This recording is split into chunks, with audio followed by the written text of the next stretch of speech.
Silahkan Pak Busri atau Pak Patio dulu, monggo, kami persilakan. Mohon maaf, tadi ada Pak Iwan Sulanjana, apa masih enggak?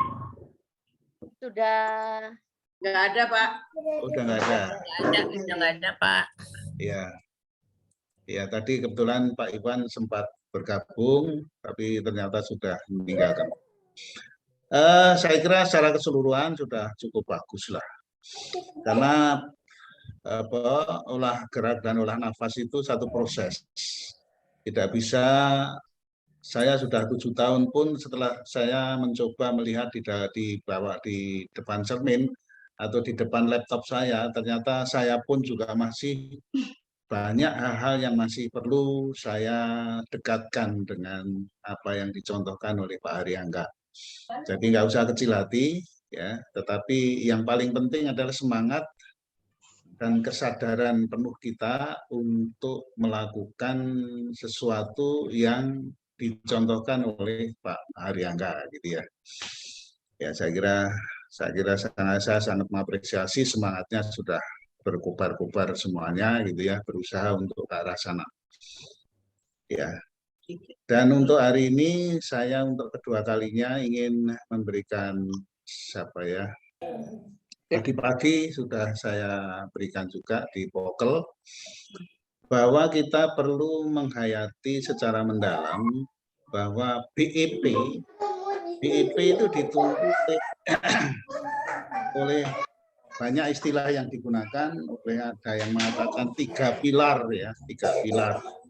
Ada yang mengatakan pola hidup, ya, pola hidup ala BEP. Ada yang mengatakan anak kembar Siam 3. Tapi yang intinya adalah bahwa BEP itu, dahsyatnya BEP itu ada itu 3 hal itu. Haryangga menyebutnya juga berbagai macam sebutan. Kalau di dalam buku First Choice for Health, beliau menyebut sebagai pola hidup. Pola hidup yang membuat kehidupan itu menjadi tidak baik, gitu ya. Justru beliau mengatakan yang tidak baik. Tapi intinya adalah 3. Yang satu adalah pola pikir, ya. Dan yang kedua itu adalah pola makan dan minum. Dan yang ketiga adalah pola nafas. Kenapa saya katakan dahsyat? Karena itulah karya agung dari Haryangga, ya. Ya, saya juga mengikuti berbagai macam aktivitas, tapi secara nyata disebutkan 3 hal ini adalah BEP. Dan dahsyatnya adalah yang disebut itu tidak lazim, tanda kutip, ya. Karena ketidaklaziman itu sehingga bukan hal yang biasa-biasa saja, gitu. Pola pikir itu merupakan inti daripada keseluruhannya dan sudah sangat sering dibahas. Kemudian yang kedua itu kadang-kadang yang saya ingin melengkapi lah. Jadi yang kedua itu adalah pola makan dan minum. Ya, beliau menyebut itu, tapi intinya boleh pola makan juga. Tapi beliau lebih menggarisbawahi pola makan dan minum yang benar. Itu ada 3 komponen yang disebut adalah, kalau pola makan itu adalah apa yang dimakan, kapan dimakan, dan yang ketiga itu bagaimana kita makan, gitu ya. Jadi apa itu ada 2 komponen, yaitu jenis dan jumlah. Sehingga kita sering mengatakan jenis, jumlah, dan kemudian jadwal, gitu ya, waktu. Nah, yang ketiga itu jarang sekali, hanya di BEP yang mungkin digarisbawahi, sehingga 3 hal yang sering disebut sebagai anak kembar Siam 3 tadi, mohon ya kalau disebutkan jangan lupa yang ketiga ini, justru ini kuncinya. Pokoknya di yang ketiga, kalau yang lain biasa-biasa saja. Jadi pola makan yang gizi seimbang, 4 sehat 5 sempurna itu sesuatu yang biasa-biasa saja. Yang tidak biasa justru adalah bahwa makanan yang masuk di dalam mulut kita, esensi yang tidak diungkap oleh BEP adalah harus mencapai diameter sampai dengan 0,015 mili, gitu ya. Butirannya itu sebelum kita telan. Dan ini sudah dibahas tuntas oleh Dr. Dini beberapa saat yang lalu, beberapa kali ya. Jadi oleh karena itu mengunyah itu merupakan kunci yang sangat luar biasa menurut BIP, karena harus menghasilkan diameter itu 0,01 mili. Dan beliau mengadopsi dari Pak Haryangga mengadopsi dari The Miracle of Enzyme yang dikarang oleh Hiroshima ya, bahwa mengungkapkan bahwa sari makanan itu akan menjadi yang kita konsumsi akan menjadi sari makanan dalam glukosa secara optimal itu kalau syaratnya satu harus dikunyah sampai dengan mencapai diameter 0,015 mili dan harus bereaksi dengan enzim di dalam rongga mulut kita ini, dan enzim itu baru keluar kalau rahang kita bergerak. Evaluasi karo Pak Pati. Ya, dari rahang kita bergerak. Kenan.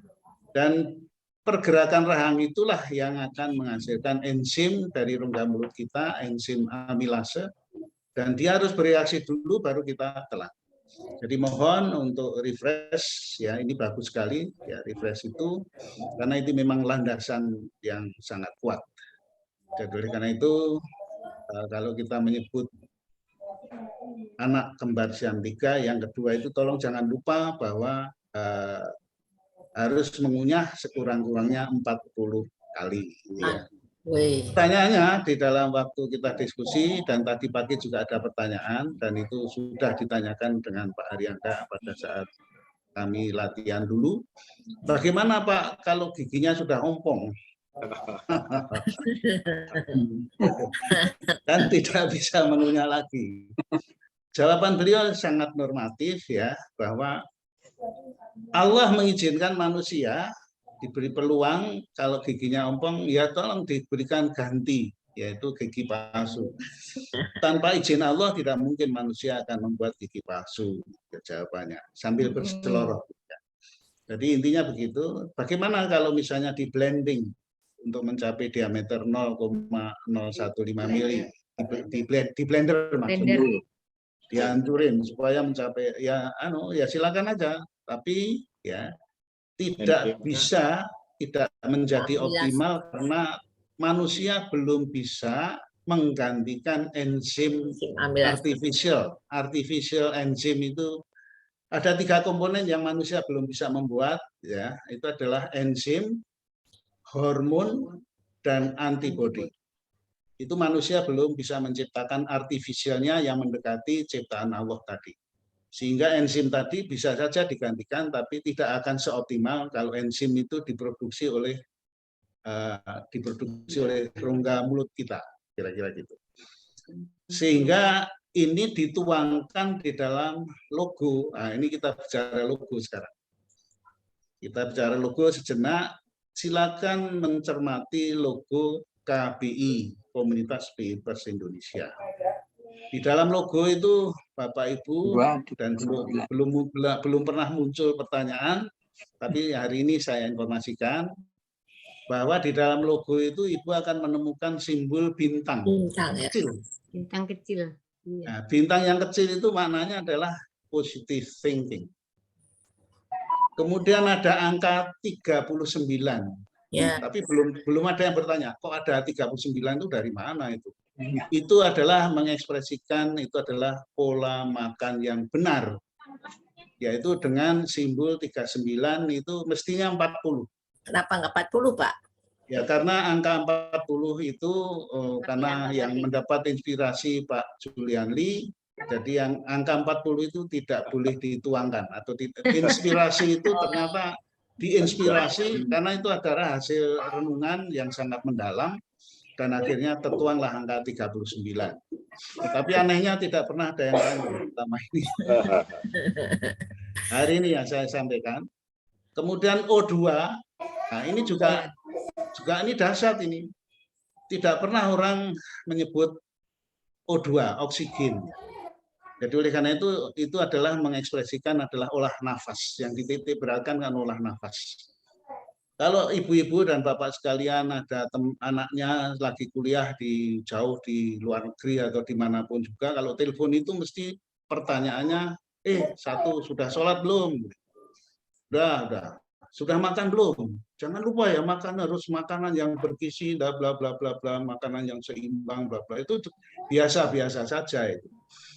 Kalau BIP itu tidak biasa, karena yang ditanyakan mestinya kamu sudah bernafas benar enggak? Gitu ya, kita belum pernah menanyakan itu. Ya, karena memang sebenarnya energi itu hanya bisa diproduksi oleh tubuh kita tanpa adanya oksigen tidak mungkin. Sehingga kita definisinya BIP adalah olah nafas. Saya kira itu aja. Saya kira saya cukup panjang karena ini penting bagi memperkenalkan BIP secara lebih utuh, bahwa anak kembar Siam 3 itu bukan hanya gizi seimbang saja, dan sudah pernah beberapa kali dibahas oleh Ibu Dini bahwa mengunyah itu menjadi penting sekali. Jadi yang satu adalah positive thinking, pola pikir positif. Yang kedua adalah pola makan yang benar. Yang benar itu yang tadi itu ada 3, yang satu adalah apa yang kita makan, kapan kita makan, dan bagaimana kita makan. Dan yang terakhir adalah olah nafas. Dan mungkin bisa dilengkapi olah nafas dan olah gerak yang tepat. Sehingga positif, nomor 1, yang kedua itu adalah benar, dan yang ketiga kita itu tepat. Saya kira itu aja. Mudah-mudahan bisa memberi ini refresh juga untuk kita semua. Iya. Matur nuwun Pak Patio. Terima kasih. Matur nuwun Pak Patio penjelasan 3 kembar Siamnya. Mudah-mudahan insya Allah bisa kita laksanakan karena sudah mendekati maghrib, barangkali kita